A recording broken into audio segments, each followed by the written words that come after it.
3rd century BC was a notoriously violent time, filled with titanic clashes and amazing personalities. Alexander's conquests gave way to a period of constant warfare between his Seleucid, Ptolemaic, and Antigonid successors, while the rising Roman juggernaut began a series of conquests to unite the Italian peninsula and fought its Carthaginian rival, paving the way for future dominance. India during this period was also experiencing revolutionary change, which culminated in the rise of the Mauryan Empire and the reign of Ashoka the Great. In 326 BC, Alexander the Great crossed the Hindu Kush mountains and entered India for the first time, calling his veteran army to a halt at the Indus River and demanding that 2 rival kings in the region, Omphis and Porus, come to him and submit. Omphis of Taxila surrendered to Alexander, but Porus of Purava resisted and forced Alexander into a climactic battle at the Hydaspes River, which he won nonetheless. Wishing to conquer all India, Alexander marched onward, but his army mutinied at the Hyphasis River and he was forced to withdraw to Babylon. Their refusal to march on was in part due to rumours of a massive Indian kingdom possessing innumerable legions further to the east. This was the Nanda Empire, centred on the Magadha region, which supposedly fielded a colossal force of 250,000 infantry, cavalry, chariots and war elephants. Though he had retreated, Alexander's conquests had destabilised northern India, a fact which would play a key role in what was to come. Once the historical shroud falls away once again, we see in 320 BC that it was a man named Chandragupta Maurya who stood victorious. This Indian conqueror's origins are not clear, but less favourable Brahmin sources state that he was a Shudra, a peasant or serf, whilst more favourable Buddhist texts designate him as a member of the prestigious Kshatriya or warrior caste. He likely knew about Alexander's stunning conquests and was given a crash course in ancient warfare, tactics and geopolitics, which he would use to conquer his own empire. Having gathered followers, he initially attacked the Nanda Empire's capital, but failed a few times. Then he changed his tactics and conquered the northwestern lands, which had been weakened by Alexander, using his subsequent control of these prosperous regions to cut off supplies to the capital, resulting in the fall of the Nanda dynasty. After establishing his realm, he fought, decisively defeated, and made an alliance with Seleucus, famously gifting him 500 war elephants in exchange for peace and the hand of Seleucus's daughter in marriage. Chandragupta's successor, Bindusara, continued his father's wise domestic and foreign policies, such as his friendship with Seleucus and his religious tolerance. In addition, he thrust south into the Deccan Plateau and expanded the empire. It is the second of Bindusara's 3 sons who is the subject of this video, Ashoka, whose eldest brother was Suzima and whose youngest brother was Tissia. It seemed as though the future Mauryan emperor at this point had no chance of ever inheriting the throne.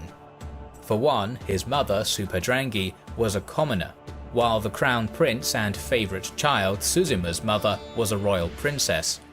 Nevertheless, Indian princes were often sent to govern faraway provinces, and Ashoka was no different. At the age of 18, the young Mauryan royal was sent to the cosmopolitan Silk Road hub of Taxila to quell a revolt, a task he supposedly accomplished quickly. The nature of Taxila as a scholarly and cosmopolitan settlement, where intellectual debates were often had among different faiths, would have improved Ashoka's knowledge of the world, as well as making him more tolerant and sophisticated. His next appointment was at the important city of Ujjain, capital of Avanti province. The high quality of the governorship that Ashoka provided is shown by the fact that he was entrusted with this station, that of administering a crucial region connecting the capital city and the coast. It was in this new station that Ashoka fell in love with Devi, the daughter of a trader. Interestingly, she was a member of the Sakya clan, the clan of Siddhartha Gautama, the Buddha himself. It is widely thought that she was a Buddhist upon bearing Ashoka his 2 children, their son Mahendra and their daughter Sanghamitra. This relatively peaceful life would come to an end when in 274 BC, Emperor Bindusara passed away. What happened next is the subject of much debate, but it is thought that a brief 4-year civil war occurred between Ashoka and his brothers. By acting decisively and swiftly occupying the capital city, and because he was supported by his father's ministers, Ashoka reigned victorious over his brother and was crowned as emperor in 270 BC, the same year Hannibal Barca was born in Carthage. After he had ascended to the throne, Ashoka continued a policy of expansion and conquest. One of the reasons for this persistent policy of warfare was that in this period all Indian rulers wished to be regarded as the Chakravartin, the king of kings, by their royal rivals. Practical and economic reasons were also important, as taxes were the Mauryan Empire's main source of revenue. The more land a king conquered, the more taxes he gained. However, the more administrative and military expenses would also pile up, leading to an endless cycle of violence. So it was that in the year 262 BC, the massive Mauryan army marched into the kingdom of Kalinga. Their past successes would likely have made them confident of an easy victory, but the king and his army faced a tough, grinding conflict against a doggedly courageous enemy. It is said that Ashoka eventually won the war not because Kalinga surrendered, but because the carnage was so terrible. After the final battle, the victorious monarch stood amongst his dead and dying foes on the battlefield. Most monarchs would have simply rejoiced in the grim victory, but Ashoka in this moment felt horror and remorse. It ended up being the key moment of his life. Supposedly, 150,000 were therefrom captured, 100,000 were slain, and many times that died from famine and disease.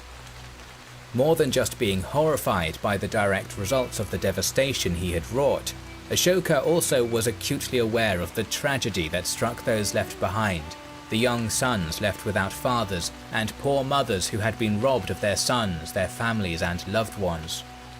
The educated and sensitive Ashoka appears to have been made truly aware of the real cost of war, even admitting publicly what no victorious ruler ever had before, that he felt remorse on having conquered Kalinga, declaring that even 100th or 1000th part of those who were slain, died or captured in Kalinga is considered regrettable by the beloved of the gods.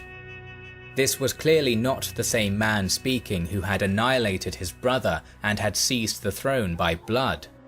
Rather, it was a changed man, finally admitting to his mistakes and thinking on the futility and tragedy of war.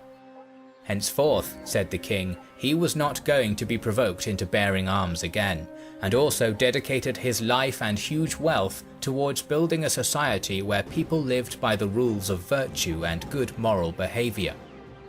This abrupt change of heart gradually led Ashoka to the teachings of Siddhartha Gautama, the Buddha, who had preached the same values of peace, non-violence and benevolence 2 centuries earlier.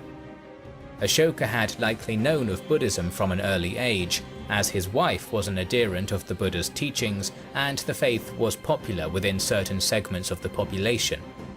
However, he was the first king in history to convert to this apparently revolutionary religion. Contrary to what popular legends depict, Ashoka did not instantly convert to Buddhism after his change of heart on the field of war, but thoughtfully and practically chose a slow path which would benefit both him and the welfare of his subjects. Particular care was taken to remain tolerant of the 2 other dominant Indian religions, the Hindu Brahmanic faith and Jainism. In one of his major edicts, carved on a rock, he stated that should one blame other religions or overglorify one's own religion, they are instead doing harm to it, an act which should not be done. He began to study under Buddhist monks, and 2 years later was accepted into the Sangha, the Buddhist order. His tutor was a monk named Bhikkhu Upagupta of Mathura, who took the king on a pilgrimage of all the important sites in their shared faith, such as Lumbini, where Siddhartha Gautama had been born, Bodh Gaya, where he had achieved enlightenment, Sarnath, where he had delivered his first lecture, and Kushinagar, where he had died and gained nirvana. At all of these places and more, Ashoka erected pillars and carved rocks with his edicts and royal orders. These proclamations were routinely read out to the illiterate population by the empire's officials, and appeared to be personal messages from Ashoka himself, clearly in his own words. It is also as though the king's voice speaks to us 2,500 years later when we read them today. His change in faith also changed his role as the king. Rather than desiring material gain, which so many kings had in the past, he now sought that his children obtain every kind of welfare, both in this and the next world, and dictated that reporters could come to him with the people's business wherever he might be at whatever time. Despite all of this piety and benevolence, we must always keep in mind that Ashoka was an emperor above all else, not a religious teacher or a philosopher. He had the duty of running an empire, and this was not always a job which led to peaceful outcomes. There was a serious danger that once Ashoka's supposed pacifism had been announced, the provinces would rebel and neighbouring kings would invade, sensing weakness in the Mauryan leadership. However, the emperor, while he had given up on aggressive conquest, would reluctantly but fiercely defend his empire and refused to disband his army. Every rebellion would still be put down brutally, and any foreign invader would be met with devastating military force, a fact which he made clear. To his own subjects, he also remained an almost stern, father-like figure, benevolent and caring, but willing to inflict severe punishment if necessary, though his engravings almost appear to plead with his people not to force him to inflict these penalties. For example, the forest people, or Adivasi, were told that despite Ashoka's remorse, he still had the power and will to punish them for their injustices if necessary. They should, he said, be ashamed of their wrongs, lest they be killed. Overall, historian A.L. Basham stated that while Ashoka could seemingly be a bit naive, he was still indefatigable, strong-willed, and imperious. Ashoka also worked hard to change the attitude of his subjects, not to force Buddhism onto them, but to spread his universally right values. The emperor, who had previously enjoyed pleasure trips of hunting and had wielded a mighty sword, now went on Dhammayatras, or pious pilgrimage tours, during which he visited holy sites and met his subjects. He frequently talked to local people to make sure they were happy, and would hear their compliments or complaints about local officials. In this way, he was the first Indian king to think of the welfare of the poor rather than just using them for tax revenue. As he stated, the finest conquest is the conquest of right and not might. The values he sought to spread were known as Ashoka's Dharma, a complex term which essentially were rules of good behaviour in this particular context. For example, Ashoka wished that people would be obedient to parents and teachers, should behave properly towards holy men, relatives, servants, friends and the poor, and should be kind and generous to the old and vulnerable. Non-violence towards all living creatures, be they humans, birds or animals, was practiced. One edict in particular goes into detail about how the imperial kitchens will no longer slaughter vast amounts of animals for food. In addition to preaching these noble virtues to his people, Ashoka also sought to try his best to live by the same tenets. This was exemplified by his thoughtfulness in the construction and renovation of infrastructure. He ordered that shade trees be planted along roads for shelter from the sun and rains, that mango groves be planted in order to provide food, and that watering places be dug to quench a traveller's thirst. In 253 BC, a great gathering of Buddhist monks was held at Pataliputra, hosted by the king himself. At this, the Third Buddhist Council, a momentous decision was taken to send teams of bhikshus, Buddhist monks, to other foreign kingdoms in order to spread the teachings of the Buddha. These missionaries are said to have reached as far as Kashmir, Gandhara, the Greek Hellenistic kingdoms, North Africa, Burma, and Sri Lanka. One of the travellers was a man named Dharmarakshita, and is designated as Yona or Ionian in the texts, so it is possible he was a Greek convert. The most famous missionary of the period, however, was Prince Mahendra, Ashoka's firstborn son.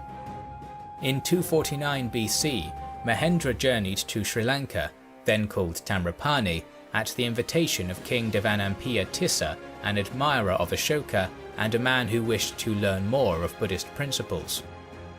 The subsequent mission to this realm was so successful that it gradually became a Buddhist country and remains so even today. Such was the legacy of Ashoka the Great. When he died in 232 BC, he was 72 years old and had reigned for 38 glorious years. Though his death would instigate the long decay of his earthly Mauryan Empire, which fell after another half-century, Ashoka had ruled over the largest indigenous empire in Indian history with wisdom, efficiency, and most importantly, compassion. Buddhism in the 21st century is a world religion because the first steps to spread it to the world were made by Ashoka himself.